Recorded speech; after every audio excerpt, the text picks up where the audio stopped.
Bem-vindos, meus amigos, a mais um estudo do nosso canal, estudo do Espiritismo.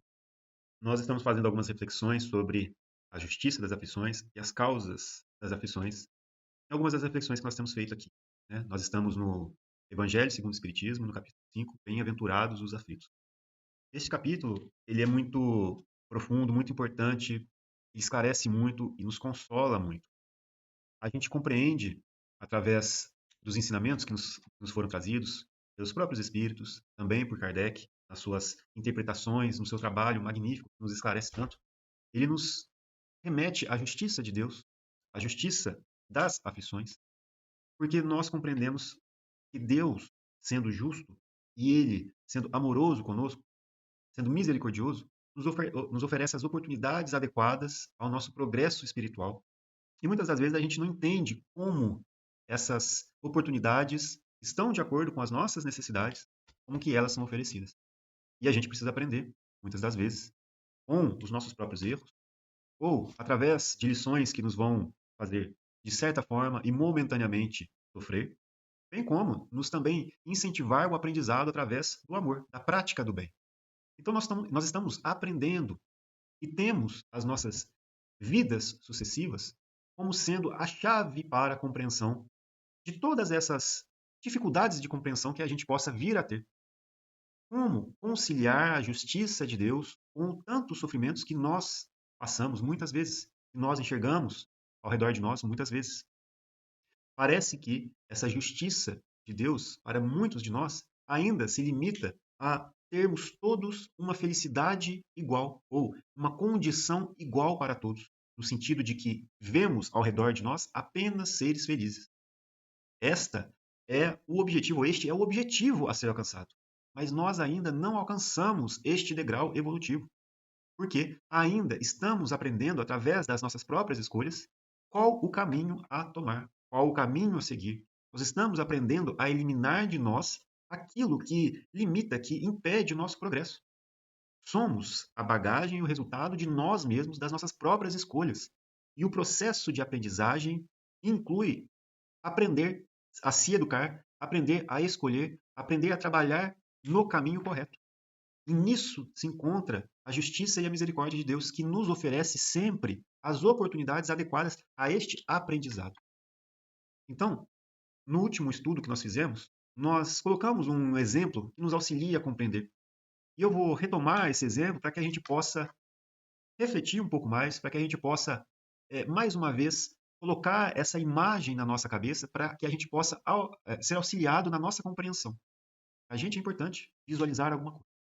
Então, vamos imaginar que nós temos como objetivo a construção de uma casa bem grande, uma casa bem aconchegante, uma casa bonita, uma casa cheia de paz, onde todos ali dentro podem ser felizes. Esta é a construção que nós todos temos que fazer. Essa casa, no entanto, ela não é exterior, é uma casa interior. É uma construção de um templo dentro de nós. É o nosso próprio espírito que constrói isso dentro dele, com uma bagagem que ele acumulou ao longo de toda a sua existência. E dentro da construção desta casa, a cada dia de trabalho que nós temos, nós então tomamos escolhas, fazemos escolhas, decidimos qual o caminho a construir. Às vezes a gente quer construir o telhado antes de construir as paredes. Às vezes nós queremos construir a parede mesmo com o chão todo torto. Às vezes nós queremos já colocar, né, os ladrilhos, os azulejos, antes mesmo de termos terminado a estrutura básica da nossa casa. Então, a experiência que nós todos passamos nos ensina qual é a ordem das coisas. Muitas vezes a gente aprende com a experiência, com a dor, porque nós tentamos algo, ou nós, dentro da nossa ambição de querer dar um passo maior do que aquilo que nós podemos, nós então entendemos através de um resultado, de um engano, de que aquela escolha não foi a correta. Mas o que nós temos que fazer? Recomeçar, retrabalhar, refazer e aprender com essas experiências qual é a ordem e qual é o caminho a ser seguido.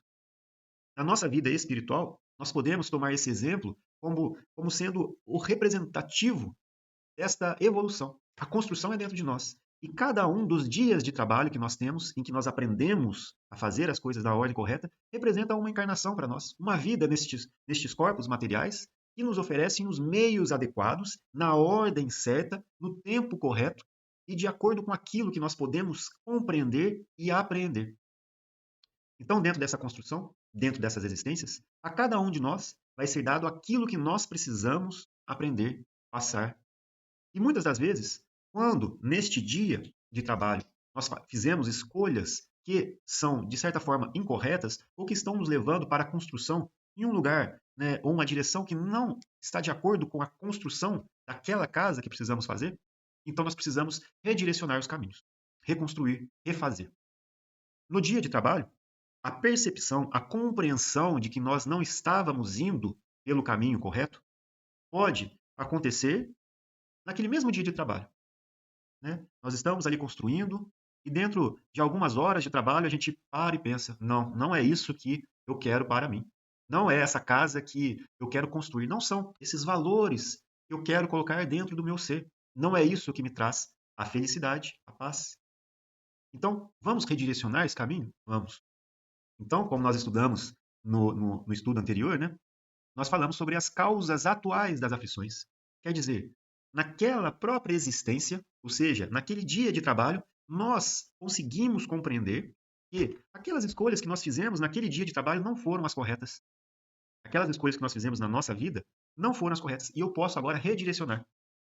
Então, por mais que doa em determinado momento, ou seja, por mais em que em um determinado momento do seu dia de trabalho, você pega e fale, olha, eu vou ter que refazer, vai doer, eu vou ter que quebrar paredes, eu vou ter que reconstruir, eu vou gastar material, vou gastar energia, mas vai valer a pena porque eu vou reconstruir. E eu posso postergar esse trabalho, ou seja, eu posso retardar o refazimento, ou eu posso começar agora.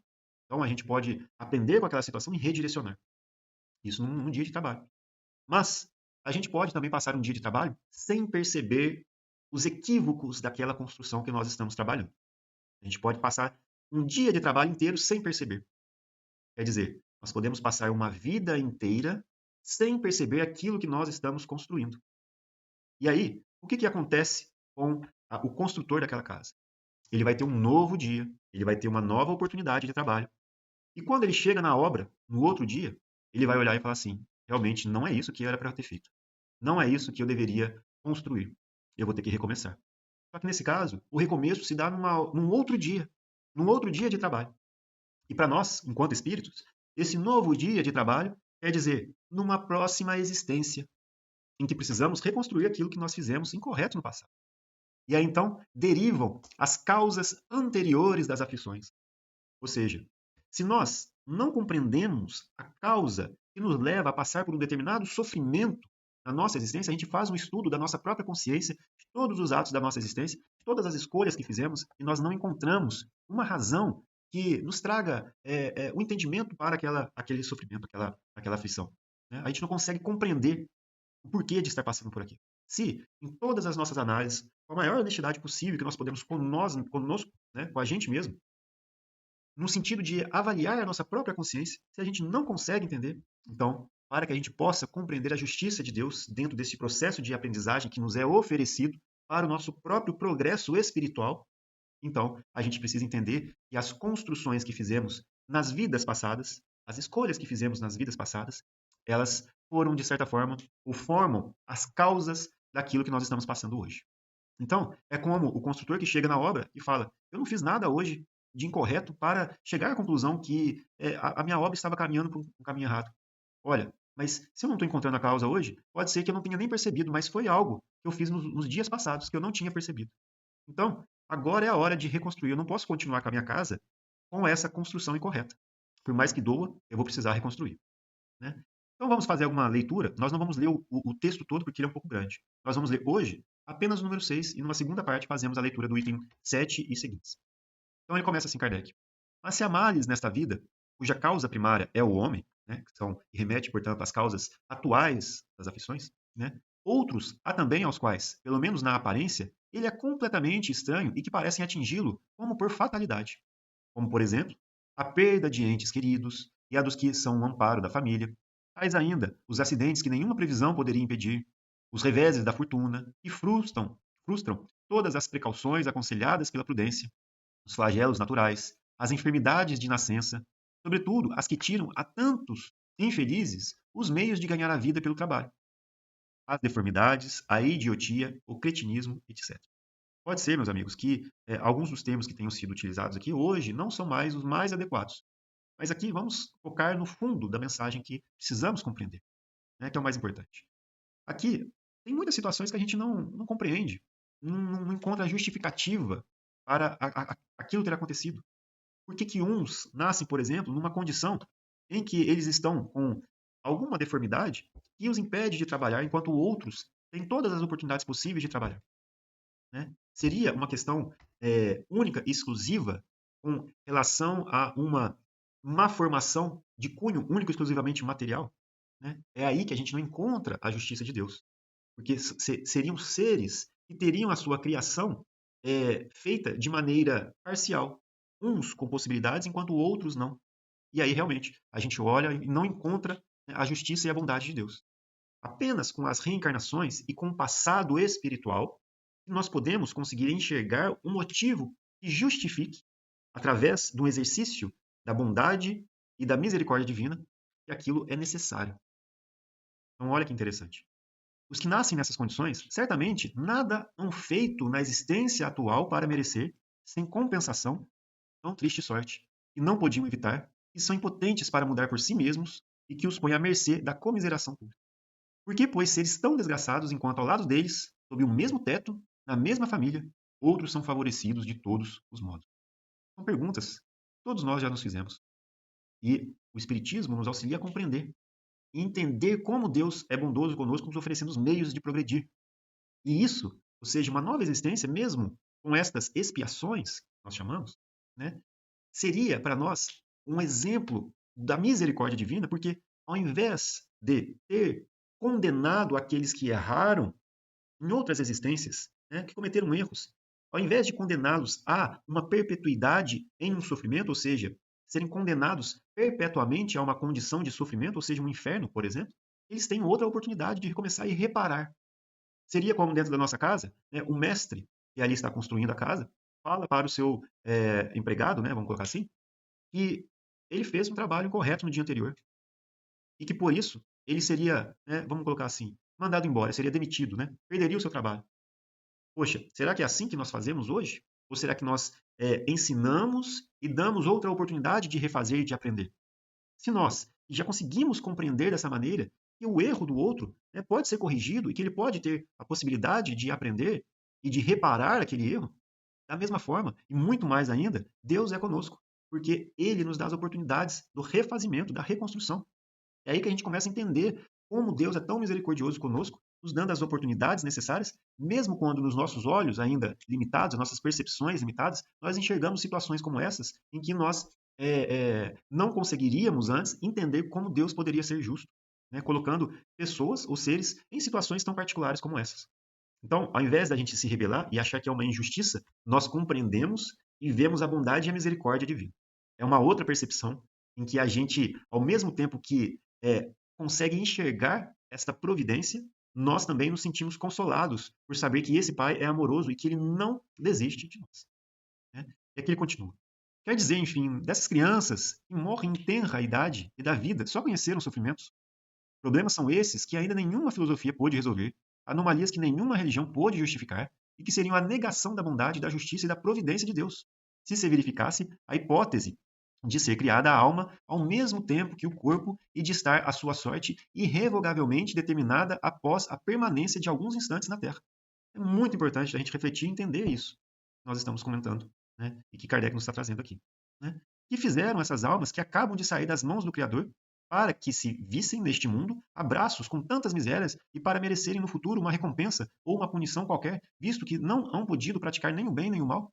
Então, se a gente faz essas perguntas aqui, né, e se a gente tinha, né, o pensamento de que as almas seriam criadas no mesmo instante em que o corpo físico e que essas almas não tinham um passado espiritual para trás, realmente essas perguntas nos deixariam perplexos e a gente não conseguiria compreender essa bondade de Deus.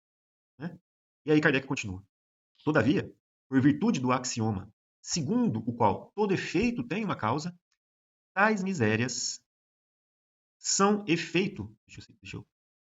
Tais misérias são efeitos que hão de ter uma causa, e desde que se admita um Deus justo, essa causa também há de ser justa. Ora, ao efeito precedendo sempre a causa, ou seja, aquilo que traz uma consequência, ou seja, o efeito que é a consequência tem sempre uma causa, algo que deu origem àquela consequência. Ora, ao efeito precedendo sempre a causa, se esta não se encontra na vida atual, há de ser anterior a essa vida, isto é, há de estar numa existência precedente. Por outro lado, não podendo Deus punir alguém pelo bem que fez, nem pelo mal que não fez, se somos punidos, é que fizemos o mal. Se esse mal não o fizemos na vida presente, tê-lo-emos feito noutra. É uma alternativa a que ninguém pode fugir e em que a lógica decide de que parte se acha a justiça de Deus. Muito interessante, muito consolador entender, né, que nós temos, por mais incorretas que talvez sejam as nossas decisões, por mais incorretos que sejam os caminhos de quaisquer pessoas, nós mesmos ou qualquer um que se passe aqui no nosso caminho, por mais que sejam incorretas os caminhos que essas pessoas ou que nós tomamos, nós sempre vamos ter uma oportunidade de refazer, de resgatar. Deus não abandona nenhum de nós. E nós estamos passando por um progresso espiritual em que estamos aprendendo, e muitas vezes aprendendo com um erro. Deus não quer a nossa morte. Ele é um Deus amoroso, é um Pai amoroso, que quer que nós aprendamos através mesmo das nossas próprias escolhas, muitas vezes através dos nossos próprios erros, através dos sofrimentos que são decorrentes desses nossos próprios erros e que somos nós os causadores deles, porque a gente ainda está aprendendo. Ele quer que todos nós tenhamos a possibilidade de progredir, de avançar. Então, todas estas situações têm como objetivo nos educar, nos fazer aprender a amar. E isso é muito confortador, né? Então, para terminar o nosso estudo aqui, só esse último parágrafo. O homem, pois, nem sempre é punido ou punido completamente na sua existência atual, mas não escapa nunca às consequências de suas faltas. A prosperidade do mal é apenas momentânea. Se ele não espia hoje, espiará amanhã. Ao passo que aquele que sofre está espiando o seu passado, ou seja, ao mesmo momento em que ele sofre, passa por aquela aflição, ele resgata, ele conserta, ele reconstrói os erros do passado, né? É a reconstrução daquela parede que nós fizemos incorretamente. Temos que quebrá-la para reconstruir. Vai doer, mas é necessário, porque senão a casa não vai ter a sua base estrutural, né? Então, o infortúnio, que à primeira vista parece imerecido, tem sua razão de ser.